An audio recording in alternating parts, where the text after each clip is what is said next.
Baik, bismillahirrahmanirrahim. Assalamualaikum warahmatullahi wabarakatuh. Selamat malam. Di sini saya akan menyampaikan mengenai perhitungan dan perencanaan tebal perkerasan lentur menggunakan metode bina marga dengan studi kasusnya dari Jalan Arteri Primer Kabupaten Batang, Jawa Tengah. Untuk memenuhi tugas 351 teknik jalan.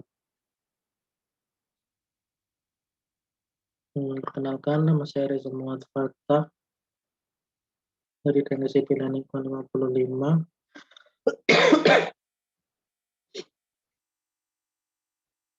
Ini adalah data lalu lintas tahun 2021. Itu ada golongan 15A hingga 7C, memiliki dan juga jumlah kendaraan. Kemudian data perencanaan meliputi parameter yang pertama fungsi jalan dengan kode arteri primer, kemudian tipe jalan 4/2 UD, kemudian umur rencana 20 tahun, kemudian pertumbuhan kendaraan atau 7% per tahun, dan memiliki nilai M sebesar 1 dan CPA tanah dasar 6%. Untuk prosedur perencanaan bina marga sendiri memiliki 9 prosedur. Yang pertama, umur rencana ditentukan. Yang kedua, nilai SA4 dan atau SA5 ditentukan sesuai umur rencana yang dipilih. Yang ketiga, tipe perkerasan ditentukan berdasarkan tabel 3.1. Dan yang keempat, segmen tanah dasar ditentukan dengan daya dukung yang seragam. Selanjutnya, struktur fondasi kekerasan ditentukan. Yang keenam, struktur perkerasan yang memenuhi syarat dari bagan desain 3 atau bagan desain lain ditentukan. Kemudian ditentukan juga standar drainase bawah permukaan.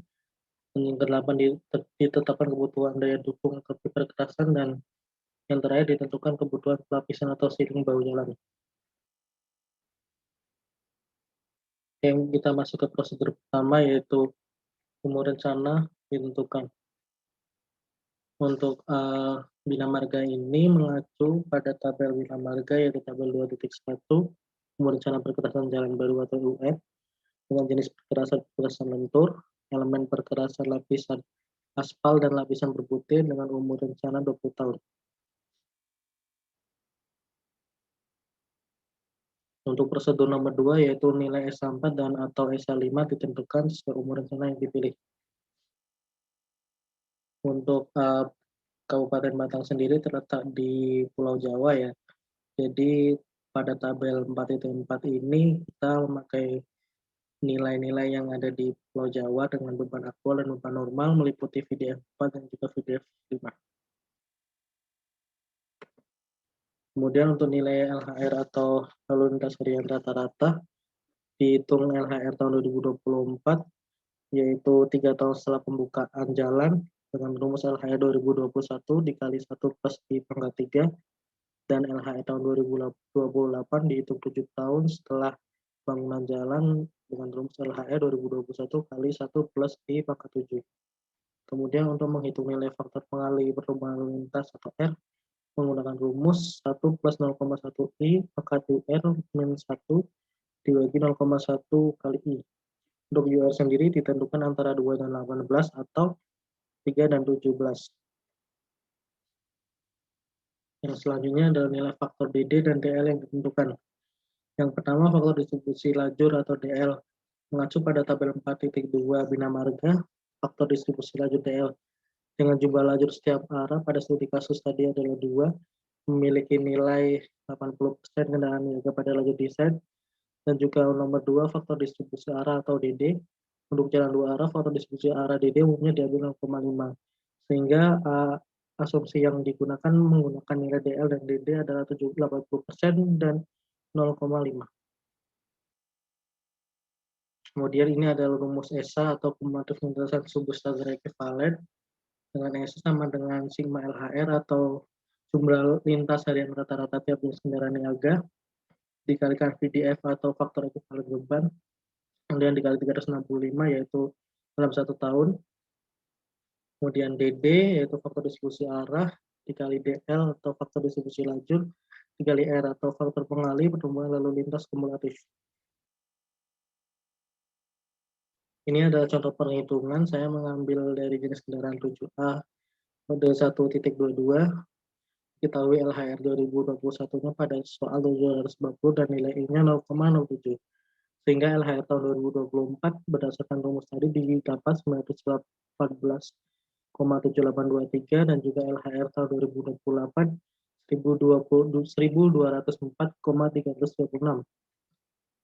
Kemudian memiliki nilai R pada tahun 2021 sampai 2023 yaitu 3,002 dan juga R pada 2024 sampai 2041 yaitu 17,095. Kemudian kita dapat menentukan nilai SA5 pada tahun 2021 sampai 2023 dengan rumus sebelumnya yaitu menghasilkan nilai 402.694,9318.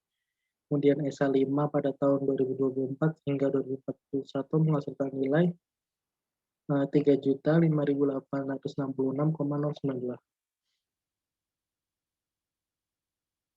Ini adalah keseluruhan perhitungan golongan 1 sampai 5A hingga 7C hingga SA5 pada tahun 2021 hingga 2023 serta SA5 tahun 2024 hingga 2041 menghasilkan total kumulatif yaitu 77.005.119,67 yang kemudian bisa kita bulatkan menjadi 77 juta. Prosedur nomor 3 yaitu tipe perkerasan ditentukan. Untuk tipe perkerasan ini mengacu pada tabel 3.1 Bina Marga dengan pemilihan jenis perkerasan, struktur perkerasannya AC dengan CTB ESA pangkat 5 dengan bagian desain 3 memiliki nilai ESA dalam 20 tahun itu sebesar 77 juta, maka digunakan bagian desain 3 yaitu struktur perkerasan AC dengan CTB ESA pangkat 5 dan kesulitan di angka 2. Untuk catatan, tingkat kesulitan di angka 2 ini merupakan kontrak terbesar dengan sumber daya yang memadai.